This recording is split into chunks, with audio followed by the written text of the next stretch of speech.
Hello, good morning, good afternoon, and good evening. In this lecture, I will discuss about the black body radiation spectrum. तो previous lecture में हम लोगों ने black body radiation spectrum के बारे में देखने का प्रयास किया था, जिसको ल्यूमर और उसके कुछ को वर्कर्स साइंटिस्ट ने इसको कंक्लूजन्स कुछ निकाले थे। तो कल हम लोगों ने कंक्लूजन्स देखा था कि एनर्जी जो है, रेडिएशन जो है वो एनर्जी, उसकी जो एनर्जी है वो directly proportional to the T⁴ होता है। दूसरा हम लोगों ने कॉन्सेप्ट ये देखा था कि स्पेक्ट्रल एनर्जी मैक्सिमम क्या होगी किसी भी पर्टिकुलर टेम्परेचर और पर्टिकुलर वेवलेंथ के लिए, वो स्पेक्ट्रल एनर्जी क्या होगी, मैक्सिमम होगी। तीसरा हम लोगों ने ये देखा था कि increase in temperature causes the increase in emission energy, यानी ज्यों ज्यों हम लोग एनर्जी टेम्परेचर बढ़ाएंगे किसी ब्लैक बॉडी का, तो उससे जो रेडिएशन निकलेगी उस रेडिएशन की एनर्जी क्या होगी, इंक्रीज होगी। और चौथा जो कॉन्सेप्ट ये निकला था कि as increase in temperature the decrease in wavelength corresponding to the maximum energy. तो जो मैक्सिमम एनर्जी है उसके करेस्पॉन्डिंग क्या होगा, वेवलेंथ क्या करेगा, डिक्रीज करेगा। ठीक है, तो इसके लिए हम लोगों ने एक ग्राफ भी प्लॉट करके देखने का प्रयास, एक जो फिगर था उस फिगर के थ्रू देखने का प्रयास किया था। उस फिगर में देखा ये गया कि टेम्परेचर बढ़ाते गए तो उसकी जो पीक थी, जो मैक्सिमम एनर्जी की जो पीक थी, वो पीक क्या कर रही थी, लोअर वेवलेंथ साइड में क्या हो रही थी, शिफ्ट हो रही थी। इससे एक कॉन्सेप्ट ये निकलता है, इसको विंग्स ने बताने का प्रयास किया। This is the Wien's displacement law, यानी lambda m t equal to constant. This is the Wien's displacement law. तो हम लोग इस लेक्चर में हम लोग विंग्स डिस्प्लेसमेंट लॉ को डिस्कस करेंगे। विंग्स डिस्प्लेसमेंट लॉ का मतलब ये हुआ कि जो टेम्परेचर बढ़ाएंगे तो उसका वेवलेंथ डिक्रीज करेगा। कल हम लोग एग्जाम्पल को इसको समझने का प्रयास किए थे कि सपोज कर लीजिए एक आयरन, हम एक एग्जाम्पल लेते हैं, ब्लैक बॉडी तो नहीं है लेकिन आयरन को यदि लिया जाए, मटेरियल है, तो उसमें हम देखें तो पहले लो टेम्परेचर यदि हीट करते हैं तो वो क्या होता है, वो डल रेड होता है। और थोड़ा सा हीट करें और टेम्परेचर बढ़ाते हैं तो पिंक रेड हो जाता है। और थोड़ा सा टेम्परेचर बढ़ाएं तो क्या होगा, वो येलोइश कलर का हो जाता है। और टेम्परेचर बढ़ाएं तो क्या होगा, फाइनली क्या होता है, वाइट हो जाता है। इससे ये कॉन्सेप्ट निकलता है कि रेड का क्या है, रेड जो है, चेरी रेड जो है वो क्या है, डल रेड, चेरी रेड, फिर पिंक, ऐसे जब क्रम में आते हैं तो जो रेड जो है उसका वेवलेंथ ज्यादा है और व्हाइट जो है उसका वेवलेंथ कम है, यानी टेम्परेचर बढ़ाने से क्या होगा, वेवलेंथ डिक्रीज करता है। This is the wings concept. ये विंग्स कॉन्सेप्ट कहते हैं या विंग्स लॉ इसको कहते हैं, विंग्स डिस्प्लेसमेंट लॉ कहते हैं। तो Wien's shows that the product wavelength corresponding to the energy and absolute temperature is the constant. यानी वेवलेंथ बढ़ेगा तो टेम्परेचर घटेगा, टेम्परेचर घटेगा तो वेवलेंथ बढ़ेगा। ठीक है ना।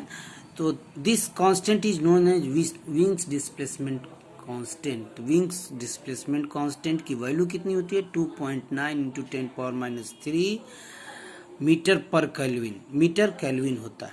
ठीक है ना। तो Wien's experimentally find that when blackened platinum का एक एग्जांपल लिया गया, ब्लैकेंड करके प्लेटिनम को हीट किया गया, wire is directly heated to and becomes क्या है, डल रेड था 500 सेंटीग्रेड पर, चेरी रेड क्या था 900 सेंटीग्रेड पर, ऑरेंज हो गया 1100 सेंटीग्रेड पर, और येलो हो गया 1200 सेंटीग्रेड पर, व्हाइट हो गया 1600 सेंटीग्रेड पर। इट मीन्स कि ये जो है, ये जो क्रम है ये क्या है, वेवलेंथ डिक्रीज कर रहा है, इसकी वेवलेंथ डिक्रीज कर रही है जबकि टेम्परेचर इंक्रीज कर रहा है। This gives that as the temperature increases emitted radiation have more and more shorter wavelength, यानी ज्यों टेम्परेचर बढ़ाते जाएंगे तो इमिटेड जो रेडिएशन है उसका वेवलेंथ क्या होगा, शार्टर और शार्टर होता चला जाएगा। That is the intensity emission displaced, यानी इसका मतलब क्या हुआ, intensity displaced, intensity of emission displaced to the lower side, lower to या शार्टर वेवलेंथ, लोअर साइड या shorter wavelength side. This reason is due to which it is called the Wien's displacement law.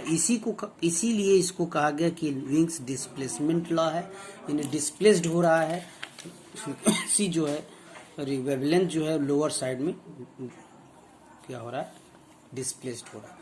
दूसरा, इससे black body radiation spectrum पे एक और वैज्ञानिक ने concept निकाला, स्टीफेंस ने कॉन्सेप्ट निकाला, स्टीफेंस लॉ उन्होंने दिया। उन्होंने कहा कि total energy emitted per second from the unit surface area of a black body is proportional to the fourth power of its absolute temperature. It means E is directly proportional to the T to power 4, यानी E equal to sigma T to power 4 होगा। Sigma क्या है, Stephen's constant है, इसकी value क्या होती है 5.67 into 10⁻⁸ वाट पर मीटर स्क्वायर केल्विन पावर 4। ठीक है, तो this is the Stefan's law. Stefan's ने क्या बताया कि energy emitted per unit area per second by the black body is proportional to the fourth power of the energy radiated by the black temperature of the absolute body। ठीक है ना, तो ये wings, ये स्टीफेंस लॉ है। Wings law of energy distribution next जो topic है, इसमें विंग्स है, फिर रैले जीन्स है, और फिर एक्सपेरिमेंटल वेरिफिकेशंस हैं। तो विंग्स जो है, विंग्स डिस्प्लेसमेंट,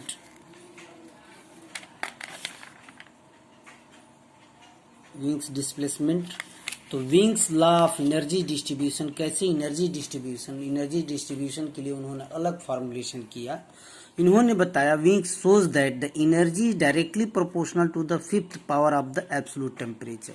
इन्होंने कहा कि नहीं, फोर्थ पावर के एब्सोल्यूट टेम्परेचर नहीं होता है, ये क्या है, ये फिफ्थ पावर के एब्सोल्यूट टेम्परेचर के बराबर होता है।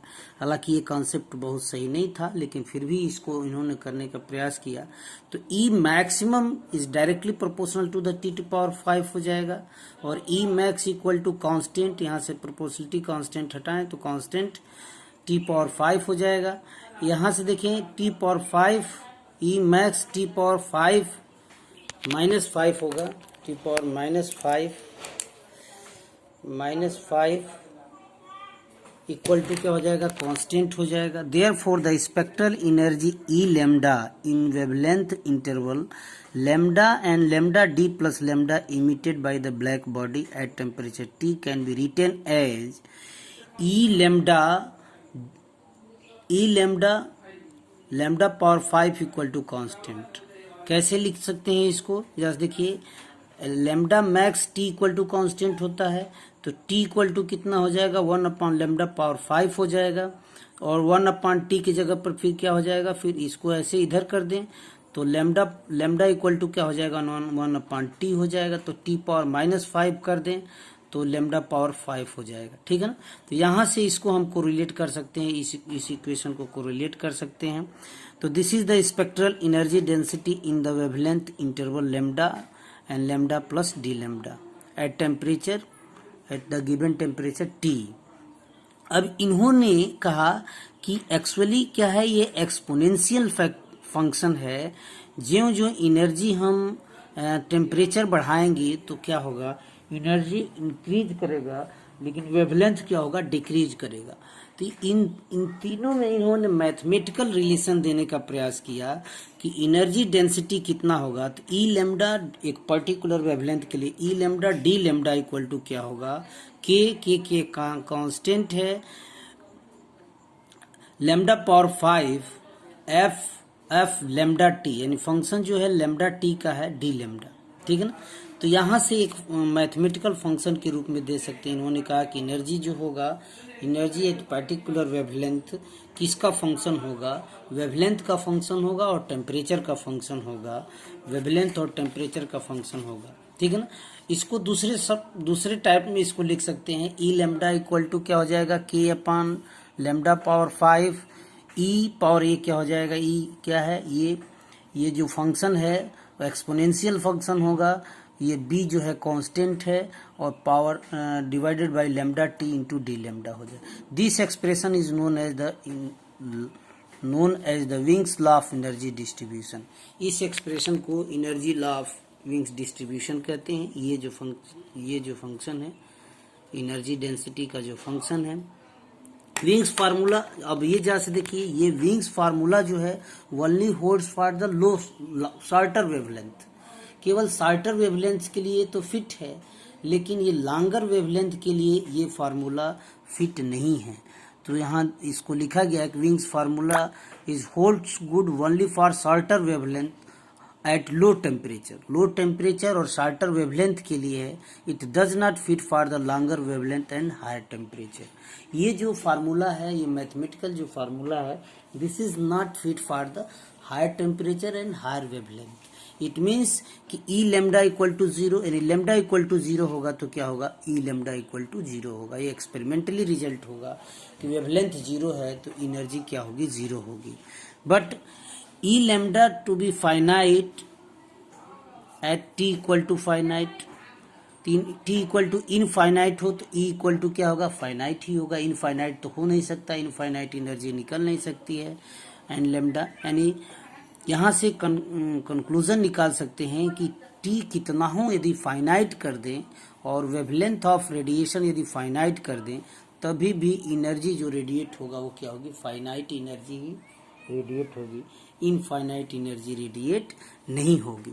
ठीक है, तो ये जो wings distribution law of energy जो है, एनर्जी स्पेक्ट्रम जो है वो क्या है, ये केवल लोअर वेवलेंथ और शॉर्टर टेम्परेचर के लिए, शॉर्टर वेवलेंथ और शॉर्टर वेवलेंथ के लिए और शॉर्टर टेम्परेचर के लिए, यानी लोअर वेवलेंथ और शॉर्टर टेम्परेचर के लिए। ठीक है, उसी तरह से अब इस पर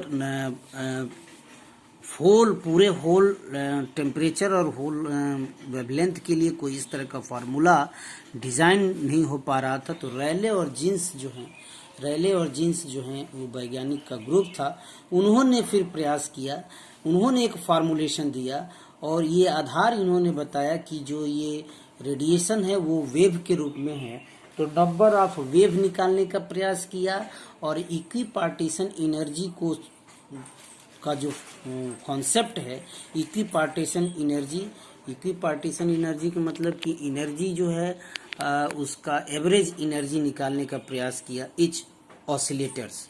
तो इन्होंने ऑसिलेटर माना कि ये ऑसिलेटर है और एनर्जी ऑसिलेट कर रही है, और ईच ऑसिलेटर जो होगा, जो एनर्जी जो है वो केटी होगा। तो इन्होंने एवरेज एनर्जी निकाला और नंबर ऑफ ऑसिलेटर्स निकालने का प्रयास किया। नंबर ऑफ वेव, और वेव्स कैसे ऑसिलेट कर रहा है तो नंबर ऑफ ऑसिलेटर्स, तो वहां से टोटल एनर्जी इन्होंने निकालने का प्रयास किया और टोटल एनर्जी इन्होंने देखा कि ये केवल इनका जो फार्मूला था केवल और केवल क्या था, हायर वेवलेंथ और हायर टेम्परेचर के लिए फिट हो रहा था, एक्सपेरिमेंटली लोअर वेवलेंथ के लिए फिट नहीं हो रहा था। तो विंग्स ने जो फार्मूला जो सुझाव दिया वो केवल और केवल किसके लिए था, शॉर्टर वेवलेंथ के लिए था, शॉर्टर टेम्परेचर के लिए था। जबकि रैले और जीन्स ने जो सुझाव दिया, जो फार्मूला उन्होंने दिया, वो केवल लॉन्गर वेवलेंथ और लॉन्गर टेम्परेचर, लार्ज टेम्परेचर के लिए था और लॉन्गर वेवलेंथ के लिए था। ठीक है ना। तो ये जो इन्होंने जो सुझाव दिया वो ये मान के दिया कि ये जो रेडिएशन है वो वेव है, वेव के रूप में ऑसिलेट कर रहा है। तो वेव वाइब्रेट कर रहा है, ऑसिलेट कर रहा है, तो नंबर ऑफ ऑसिलेटर्स निकालने का प्रयास किया या नंबर ऑफ वेव्स निकालने का प्रयास किया, और नंबर ऑफ ईच वेव कितनी एनर्जी होती है, तो ईच वेव इक्विपार्टीशन एनर्जी से एनर्जी निकाला गया है कि एवरेज एनर्जी जो होता है वो केटी होता है। तो एवरेज एनर्जी केटी से मल्टीप्लाई किया तो टोटल एनर्जी डेंसिटी निकालने का प्रयास किया। ठीक है ना। तो Rayleigh Jeans try to establish a relation for the distribution of energy with wavelength at that fit with the experimental curve. जो एक्सपेरिमेंटली जो ऑब्जर्व हो रहा था, जो कि हीट करने के बाद उसमें जो कर्व मिल रहा है वो कितना हो रहा है, उसके एक्सपेरिमेंटली कर्व से फिट करने का प्रयास किया। By assuming that the electromagnetic radiation spectrum emitted for all wavelength between 0 to infinite, इन्होंने ये इनका मानना था कि ये मान लिया जाए कि ये जो इलेक्ट्रोमैग्नेटिक रेडिएशन जो स्पेक्ट्रम जो एनर्जी जो है वो 0 से इनफाइनाइट वेवलेंथ तक का ये एनर्जी रेडिएट कर रहा है, ठीक है ना। तो दे calculate the number of possible waves having the wavelength between lambda plus lambda and D lambda, यानी स्मॉल इंटरवल डी लेमडा के लिए इन्होंने क्या किया, ये number of waves possible waves या ऑसिलेटर्स निकालने का प्रयास किया using the law of equipartition energy.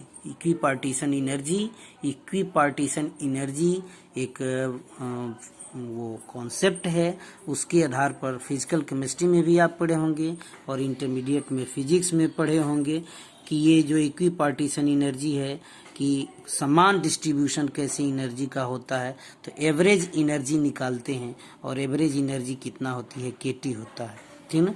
And establish the following distribution law, तो ई लेमडा डी लेमडा जो है एनर्जी डेंसिटी का नोटेशन है, तो E lambda D lambda equal to कितना हो जाएगा, number of waves per unit volume multiplied by the average energy multiplied by the energy of each oscillator, energy of oscillators. तो energy of oscillators multiplied by the energy of oscillator, तो average energy कितनी होगी, KT, ठीक है। तो E lambda और number of waves इन्होंने क्या किया, निकालने का प्रयास किया 8 pi upon lambda power 4 D lambda, और ईच एवरेज एनर्जी इन्होंने कितना निकाला, KT, तो इसको मल्टीप्लाई कर दिया तो एनर्जी डेंसिटी जो हो गया, रेले जीन्स फार्मूला जो हो गया, E lambda D lambda equal to 8 pi KT upon lambda power 4 D lambda. तो this is the Rayleigh Jeans formula, इसको हम लोग रेले जीन्स फार्मूला कहते हैं। रेले जीन्स फार्मूला के आधार पर और भी कॉन्सेप्ट इन्होंने दिया कि वो यहाँ जो है के जो क्या है, बोल्ट्जमैन कांस्टेंट है। बोल्ट्जमैन कांस्टेंट की वैल्यू जो होती है 1.38 इंटू 10⁻⁻16 अर्ग पर केल्विन। तो this Rayleigh Jeans law holds good for the longer wavelength. अभी हमने बताया था कि ये जो रेले जीन्स लॉ जो है केवल कितने किसके लिए वो है, केवल लॉन्गर वेवलेंथ के लिए है, लॉन्गर वेवलेंथ और हायर टेम्परेचर के लिए, but fail for the shorter wavelength. तो longer wavelength means lambda equal to 0 होगा, तो ई लेमडा क्या होगा, इनफाइनाइट होगा। इस फार्मूले से देखा जाए तो ई लेमडा क्या होगा, इनफाइनाइट होगा, ठीक है। जबकि एक्सपेरिमेंटली होना क्या चाहिए कि लेमडा इक्वल टू 0 हो तो क्या होना चाहिए, ई लेमडा क्या होनी चाहिए, 0 होनी चाहिए। ये एक्सपेरिमेंटली है। जब फार्मूले के आधार पर यदि देखा जाए तो फार्मूला यदि देखें तो फार्मूला जो है ये लेमडा इक्वल टू 0 हो जाए तो उस समय ई लेमडा की वैल्यू क्या होगी, इनफाइनाइट होगी।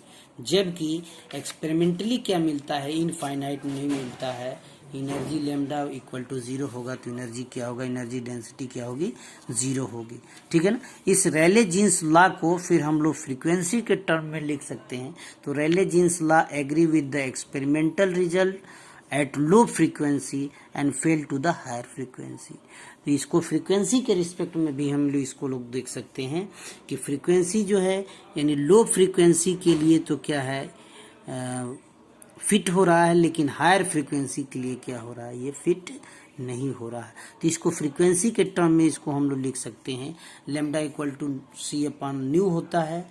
लेमडा की वैल्यू रख देंगे तो यहाँ से सी पावर 4 और न्यू पावर 4 हो जाएगा। अब इसको हमने डिफरेंशिएट कर दिया और इसका मॉडुलस ले लिया, तो लेमडा जो होगा minus C upon nu square D lambda होगा, और इसकी मॉडुलस वैल्यू क्या हो जाएगी, C upon nu square D nu हो जाएगा, ठीक है ना। तो यहाँ से ये वैल्यू इसको रख देंगे, तो रखने के बाद क्या हो जाएगा, E nu D nu equal to हो जाएगा 8 pi KT upon C cube nu square D nu. अब ये जो है ये नोटेशन जो है एनर्जी जो है फ्रीक्वेंसी के टर्म में है, यानी फ्रीक्वेंसी बढ़ेगा, फ्रीक्वेंसी के टर्म में है, यानी फ्रीक्वेंसी बढ़ेगा तो एनर्जी क्या होगी, बढ़ेगी। Radiation nu directly proportional to the nu square it. इट मीन्स ये तो सारे कांस्टेंट हो गए, ये सारे कांस्टेंट हो गए टेम्परेचर। तो एक पर्टिकुलर टेम्परेचर के लिए ये क्या है, फ्रीक्वेंसी पर डिपेंड करेगा कि कितना एनर्जी डेंसिटी होगा। ठीक है ना। अब energy density continuously increase in frequency. तो एनर्जी डेंसिटी जैसे जैसे बढ़ाते जाएंगे वैसे वैसे क्या होगा, वो फ्रीक्वेंसी एनर्जी डेंसिटी जैसे फ्रीक्वेंसी जैसे जैसे बढ़ाते जाएंगे एनर्जी डेंसिटी क्या होगा, वैसे वैसे इंक्रीज करता जाएगा। ठीक है ना। तो E lambda is directly, E lambda क्या होगा, इनफाइनाइट होगा। अब जस्ट देखें ये जो कर्व बनाया गया है वो एनर्जी डेंसिटी के लिए है। ये जो डॉटेड लाइन है ये विंग्स लॉ को बताता है कि विंग्स लॉ जो है वो शॉर्टर वेवलेंथ के लिए है। प्लैंक रैले जीन्स लॉ जो है वो लॉन्गर वेवलेंथ के लिए है। लेकिन प्लैंक्स ने जो ये जो डार्कन लाइन है वो डार्कन जो कर्व है वो कर्व ये बताता है कि ये जो एनर्जी का जो वो है वो planks law distribution law of energy का ये कर्व होगा। ठीक है ना। तो ये इसके आधार पर रैले जीन्स और विंग्स एनर्जी डिस्ट्रीब्यूशन दो कॉन्सेप्ट आया ब्लैक बॉडी रेडिएशन स्पेक्ट्रम के आधार पर। दोनों अलग अलग कॉन्सेप्ट थे। एक तो कॉन्सेप्ट ये था, ये विंग्स का एक कॉन्सेप्ट निकाला कि केवल लो जो उन्होंने कॉन्सेप्ट निकाला, जो फार्मूलेशन किया वो केवल लोअर वेवलेंथ और लोअर टेम्परेचर के लिए फिट हो रहा था, जबकि रैले जीन्स ने जो फार्मूला जो सुझाव दिया वो केवल हायर वेवलेंथ और हायर टेम्परेचर के लिए फिट हो रहा था। तो ये मिडिल जो रीजन थी वेवलेंथ का और टेम्परेचर का, इस मिडिल वेवलेंथ रीजन के लिए कोई एक्सपेरिमेंटल कोई फार्मूलेशन नहीं था।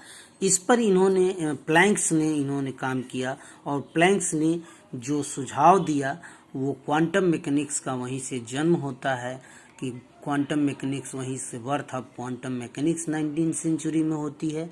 तो this Wien's law and Jeans law do not fit for the experimental result. ये कहा गया कि ये जो है एक्सपेरिमेंटल रिजल्ट से फिट नहीं हो रहा है। The shortcoming of both law was remove by the Planck in 1900। अब दोनों जो लॉ था रैले जीन्स लॉ डिस्ट्रीब्यूशन का और Wien's law of distribution of energy, इन दोनों लॉ का जो कह सकते हैं